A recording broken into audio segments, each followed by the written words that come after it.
मेरा ये रहेगा इसमें कि देखो, जहां तक हेट का सवाल है और मुस्लिम को हमसे हेट है, तो मुस्लिम को तो खुद से भी हेट है, राइट।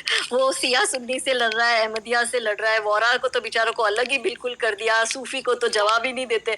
और जो दुनिया का आखिरी मुस्लिम होगा ना, वो भी खुद को मार के ही मरेगा। उनके अंदर इतनी हेट भरी हुई है, तो उनके सर्टिफिकेट की तो हमको जरूरत ही नहीं है। दूसरी चीज ये है कि हिंदू फोबिया जो हो गया है, वो हिंदू फोबिया क्यों हो गया है? क्योंकि अब हिंदू बोलने लग गया है। 2014 से पहले क्या होता था, देखो, ये जो राष्ट्र प्रेम मैं कह रही हूँ, देश प्रेम नहीं कह रही हूँ, मैं कह रही हूँ राष्ट्र प्रेम की जो भावना बढ़ी ना हिंदुओं में, वो डायरेक्टली और इनडायरेक्टली मोदी जी के आने के बाद बढ़ी, चाहे मानो या ना मानो, बट ये सत्य है। तो इनको क्या है, हिंदू फोबिया हो गया है कि जो कॉकरोच अंदर थे गटर के अंदर, अब दवा डाली है, तो दवा डालिए तो कॉकरोच एकदम उछल के बाहर आएंगे, बिलबिलाएंगे, क्योंकि अंदर दवा डालिए तो उसका दम घुटेगा ना, तो वो बाहर निकलेगा गटर से। तो हम ये सोच के कि अरे कल तक तो कॉकरोच दिखाई नहीं देता था और अभी एकदम से इतने कॉकरोच कैसे बाहर निकल रहे, जबकि मैंने दवा डाली है। तो दवा डालिए तो कॉकरोच बिलबिलाएगा, लेकिन अंत तो कॉकरोच का क्यों होगा? क्योंकि वो मरेगा तो सही, क्योंकि दवा डाली है, पर मरने से पहले वो बिलबिलाएगा। तो ये जो हिंदू फोबिया जो है, ये उन्हीं कॉकरोचों की बिलबिलाहट है, जिसको इन्होंने हिंदू फोबिया का नाम दे दिया है। जबकि इनको पता है कि 70 सालों से, आजादी के पहले की तो हम बात ही नहीं करते, आजादी के बाद की करें तो इनकी ही हुकूमत थी, तब जाके प्रधानमंत्री, जो पूर्व प्रधानमंत्री हमारे मोनी बाबा है, वो ये कहते थे कि भारत के संसाधनों पर पहला हक जो है वो मुसलमानों का होगा। जबकि मुसलमान से भी छोटी माइनॉरिटी पारसी, बौद्ध, सिख, जैन, ये सब है, लेकिन वो बोलते थे ऐसे।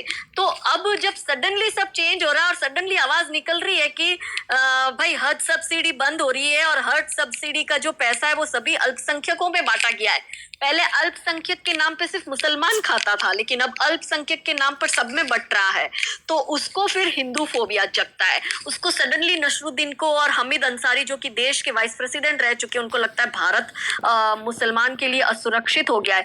जिस दिन उसने ये स्टेटमेंट दी थी ना, गायत्री जी, मैं जिस शहर में रहती हूँ ना, उसी शहर के मस्जिद में शाम को 6 बजे की नमाज पढ़कर जब ये मदरसे मौलवी के लोग बाहर निकल रहे थे मुल्ले, तब मैं वहां खड़ी हो गई थी और मैंने कहा आज इस हमीद अंसारी ने ऐसा बोला है कि आप लोग असुरक्षित हो। आप बताओ, मैंने वीडियो बनाया, वो आप अगर यूट्यूब पे देखेगी ऐसे कीवर्ड डाल के कि मेरा मस्जिद के बाहर का जो वीडियो है वो, तो उसमें मैं मुल्लों के मस्जिद के बाहर, लाइफ में पहली बार मस्जिद के बाहर गई थी उस दिन, क्योंकि इतना खून खौल गया था, और मुल्लों के मैंने वीडियो बनाया। मैंने कहा असुरक्षित महसूस करे, तो कि नहीं, मैंने कहा वो बोल रहा है ना हमीद अंसारी, तो कि उसने भले बोला हम ऐसा नहीं मानते, हम सुरक्षित है और हमारे यहाँ पे कोई अगर ऐसा बोलता है तो हम बिठा देते हैं, और ये सब बातें करने लगा। मैं अकेली वो मस्जिद के बाद पहुंच गई थी।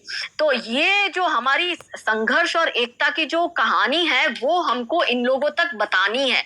हमें इनके यहाँ रहने से दिक्कत नहीं है, हमें दिक्कत तब है कि जब ये आतंकवादी बुरहान वानी की वो लाश पर हजारों में इकट्ठे हो जाते हैं, या अफजल गुरु की बरसी मनाते हैं, या याकूब मेमन इनको इनोसेंट लगता है, हमें तब दिक्कत होती है। हमें दिक्कत तब होती है जब ये भारत के टुकड़े की और चिकन नेक अलग करने की बात करते हैं, या हुर्रियत आतंकवादियों के साथ मिलकर। तो हम मुसलमान के खिलाफ नहीं है, हम सिर्फ उन मुसलमानों के खिलाफ है जो ऐसे गलत लोगों को सपोर्ट करता है। और फिर अगर उनको ऐसा लगता है कि ये इस्लामाफोबिक है या मुस्लिम खतरे में, तो भाड़ में जाओ, चले जाओ अफगानिस्तान, हम तो एक तरफा टिकट निकाल के दे रहे, तुम जाओ वहां पे रहो और हम तुमको 1 महीने का राशन भी भरवा के देंगे, जाओ। और क्या चाहिए बताओ इससे ज्यादा? तो ये क्या सोचते हैं, वो मायने नहीं रखता। अब तो हमें क्या करना है, जैसे एक घर हम हमारे हिसाब से चलाते हैं, हम हाउसवाइफ खुद के हिसाब से चलाते हैं कि ये डेकोरेशन की चीज कहाँ रहनी चाहिए, कबर्ड किस जगह होने चाहिए, टीवी डिस्प्ले पे किस जगह लगना चाहिए, इंटीरियर ऐसा होना चाहिए, वो हम डिसाइड करते हैं ना। पड़ोसी की बीवी थोड़ी आके डिसाइड करती है, हम ही डिसाइड करते हैं हमारे घर का इंटीरियर कैसा होना चाहिए, और हमारे घर में सोने उठने के बैठने के टाइम क्या होने चाहिए, खाना क्या बनना चाहिए, वो हम डिसाइड करते हैं। तो उसी तरह से ये जो राष्ट्र है ये हिंदुओं का है, और ये हिंदुओं को डिसाइड करना है। उसके लिए वो बाजू वाले मुल्लों की जरूरत नहीं है कि ये बाबर और अकबर की नाजायज औलाद है, हमें बताए कि हमें अपने घर में क्या करना है, कैसे करना है।